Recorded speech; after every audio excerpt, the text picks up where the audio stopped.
I was a bit of a science geek when I was a kid at school, and during a school holiday, I grew up in Auckland, New Zealand, south of New Zealand. During a school holiday when I was around 14, I was visiting some relatives and discovered they had this home winemaking book, and it fascinated me. And you'd understand that home winemaking was quite a popular activity in the United Kingdom post World War II, because it was a period of austerity, and wine production, of course, was deeply impacted in Europe. And so, British can do, got out, made home wine. So I did a little experiment, and I had a go at making plum wine. And it just fascinated me the way, this fermentation occurred and how the plum pulp transformed into plum wine. I mean, my mum and dad were quite impressed, and certainly weren't complaining about having a fruit wine supply suddenly appearing. So the next year, in South Auckland, a lot of people at that stage in the 60s had a grapevine in the backyard, eating grape, whatever. So I actually roped together a few of my mates, and we went round and did deals with the neighbours to pick grapes. So this would have been in March, and then I set up a little winery in the basement of my parents' house, and we actually made a batch of wine. Actually, it was because of the colour of the grapes. Some were white, some were black. It was a rosé, and then I settled it in glass jars and then bottled it, and it came out really well. And I contacted the Wine Research Institute of the New Zealand DSIR, Department of Industrial Research, and the director of the wine facility at Tikawata told me that if I was interested, I could actually study enology and viticulture in Australia. And he gave me the contact details for Roseworthy College. Of course, Roseworthy, there are only 30 students in each year's intake. And I still, pretty close friends with a lot of the students that I went through all those years ago, back in 1979. And, I'm proud to say that now we form a sort of the winemaker mafia of the Australian wine industry. So that's sort of, that's how I got essentially my driver's license. But just because you have a degree in winemaking doesn't mean you know how to make wine. But what had happened was I went and worked in New Zealand for a little while after I graduated. But then I wanted to get on the flying winemaker malarkey, which actually worked out quite well. So the first stop was to go back to the Barossa Valley, where I got a job as a cellar hand. And of course, the money I earned during the vintage was sufficient for me to be able to buy an airfare to get over and do a vintage in California. And then after the vintage in California, I came over here to London to catch up with schoolmates who'd moved to London. So I got this little routine going. And it was the third time around, about 1987, that I was living in the Barossa and doing a post-vintage pruning contract. And I was living on Crondorf Road, just up from newly established Rockford Winery. And Rob O'Callaghan, the proprietor of Rockford, who was only just starting out, but one morning he knew I was going out to prune, but he caught me on the phone. This was back in the olden days when telephones were attached to a unit sitting on a bench. And he asked me if I could come down and help him because he was doing a blend, but he'd been called away for one of the kids. And so I went down and finished the blend for him. And as a result of that, he realised that he needed help in the winery and the cellar. And so he asked me to stay on. And so that's how I developed my working career at Rockford as Robert's winemaker. But the thing that Robert did is he taught me how to make red wine. Robert had a very traditional style of winemaking that he'd learned, when he worked for Seppelts in Victoria a couple of decades before.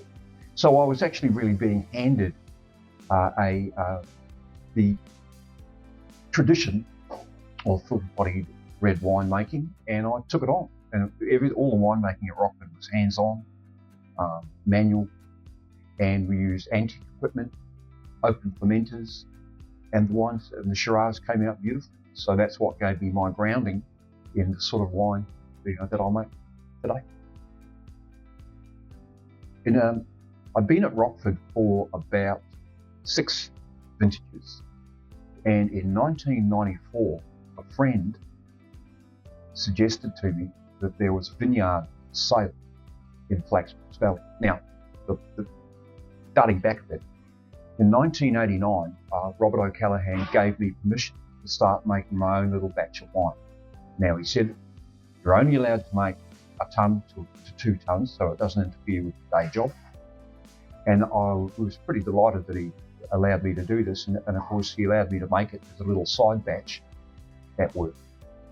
And I bottled the first vintage, the 1989 vintage, in 1991, and got myself a producer's license and designed a label and started quietly selling it to people in the trade that were already associated with Rockford and private customers. And the wine was called Three Rivers. So this wine actually started to gain a little bit of momentum, partly based on the fact that I was, the winemaker at Rockford.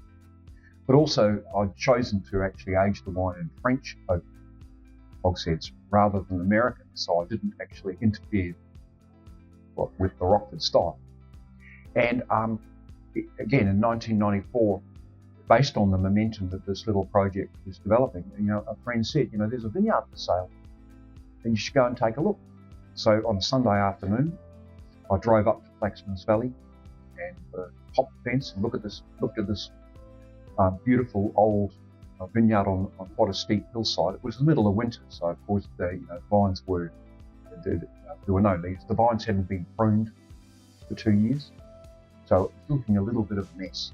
But you could see that it was pretty good. The next morning, I mentioned that I'd looked at a vineyard to Rob O'Callaghan, and before we were even able to finish our coffees, he had me in his car driving back up so he could take a look. And it didn't take more than a few minutes in the vineyard. Rob said to me, this is a really good vineyard. Here's the deal. I will write you a contract this afternoon for half the fruit of this vineyard, because I know you're going to need the other half for your little Three Rivers project. And so I had saved up a little bit of money, so I had the money for a deposit, so I could go to the bank. I went to the bank, went to the bank manager that afternoon, showed him the situation of the vineyard, showed him the Rockford contract. He communicated with the people who were selling the property. I owned it at 6:30 that afternoon. So the first vintage I made off the vineyard was the 1995. And that was the year that I bottled, from that vintage was the year I bottled the first Randall's Hill. Although, of course, I've also made Three Rivers. The Three Rivers always comes from the lowest yielding section of the vineyard, and Randall's Hill generally comes from the north western of the vineyard, with soil slightly heavier and the vines are slightly vigorous, and it has slightly more fruit-forward profile compared to the rich, powerful expression I get at the bottom of it. So that was the starting point for refining, taking Three Rivers from a little project where I was purchasing grapes and making wine, to all of a sudden growing the grapes, pruning the vineyard and making the wine. And of course the whole project really gained momentum from there. Very fortunately, the 1996 vintage was an exceptional vintage in Barossa Valley, and the Three Rivers I produced from the 1996 vintage is a legendary wine, still going beautifully. And that was the first Australian red wine that Robert Parker gave a perfect 100-point score to, which quite astonished me, given that I didn't submit the wine to him, somebody else did. So I was getting these phone calls saying, you realise what's happened? So it was pretty delightful, because I started to get an international recognition. It's really simple. Look, it's a cliche, but wine is made in the vineyard. And what I learned from Robert Shiraz, and I'm a Shiraz specialist, is that you evaluate grapes and you know at a certain point the grapes are ready to be harvested to make wine. The winemaking part, especially the full-bodied red winemaking, it's very, very simple. It's simply a matter of crushing and stemming the grapes. And we ferment them. I ferment them in little shallow open fermenters, no more than 5 or 6 days fermentation on skins. One gentle pump over or plunge, just one. Keep it gentle, soft extraction. And then the other fundamentally important tool for this type of wine is basket press. And the important thing about a basket press is essentially it forms a big cake of the skins that is compressed, and this minimises the extraction of any harsh tannin. So it's all about creating a generous but soft structured red wine. And you've got to be mindful of tannin structure and also the acidity balance. And it just all comes from there. So philosophically, it's really just keep it simple, keep it natural. I've seen the variations from season to season of weather conditions in coastal South Australia. And we have had periods of drought. For example, the millennial drought lasts 5 years, very low rainfall from about 1995 through to 2000. But the thing that I am observing is the weather conditions are becoming more unpredictable. For example, in October of 2021, my vineyard crop was destroyed by a massive hailstorm. Hailstorm was so bad that I was down at my office in Angaston. Hail came over Angaston. Then I decided I'd better drive home to see what was going on up in Flaxman Valley. And of course, as I got up to my vineyard, it looked like it had been snowing. And this is in October. The hail was literally feet thick on the ground, and of course the vines had their new young emerging shoots, and these were shredded. This was a bit of a shock to me, because of course being on that property for a number of years, I'd never experienced a hailstorm of that ferocity. I decided, obviously there was no crop, therefore I couldn't make any wine in 2023. And I decided that I wasn't going to put up with this. I had the resources, and I did some investigating, and I discovered that they could install a hail netting protection structure over the vineyard. And this is an incredible design, because it's actually the netting is joined with little bungee cords, so that when the hail actually occurs, the bungee cords open and dump the hail in the rows between the vines, thus protecting the vines. This structure, the vineyard covers 1.8 hectares. It's a massive structure, and I decided to get it going, and the structure was completed in March of 2023. So it was, having no 2022, because of the hail of 2021. Ironically, the March and April of 2023, with the hail netting installed, was incredibly wet, and the fruit failed to ripen. So I had to dump the fruit on the ground. So I missed 2 vintages in a row for completely unusual reasons in terms of weather. And then from 2024, we've had the driest, lowest rainfall in coastal South Australia since records were starting to be taken in 1837. And so everybody's a little bit on edge now to see how long this drought lasts, the impact this drought is going to have on winemaking industry, but also grazing, sheep, cattle, and other crops. So it is a time of uncertainty. We don't really know when this drought's going to break.